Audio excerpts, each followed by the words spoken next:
Sheikhupura Mirza Farhan bag کے احکامات کے مطابق ڈی پی او کیپٹن ریٹائرڈ منصور امان کی ہدایت پر ڈسٹرکٹ پولیس لائن ننکانہ میں ضلعی پولیس کی ہفتہ واری جنرل پریڈ کا انعقاد کیا گیا۔ پریڈ کا باقاعدہ آغاز تلاوت قرآن پاک سے کیا گیا۔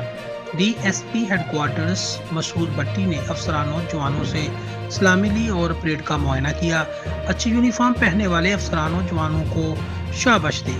D S P headquarter Masood Batti نے جنرل پریڈ میں افسرانوں جوانوں سے خطاب کرتے ہوئے کہا کہ افسران بالا کے احکامات کے مطابق جنرل پریڈ کا مقصد افسرانوں جوانوں کو جسمانی طور پر تندرست و مضبوط بنانا ہے۔ دوران فیلڈ ورک عوامی جان و مال کا تحفظ اور انسداد جرائم کے لیے دن رات محنت کرنے والے افسرانوں جوانوں کا جسمانی طور پر مضبوط ہونا انتہائی اہمیت کا حامل ہے۔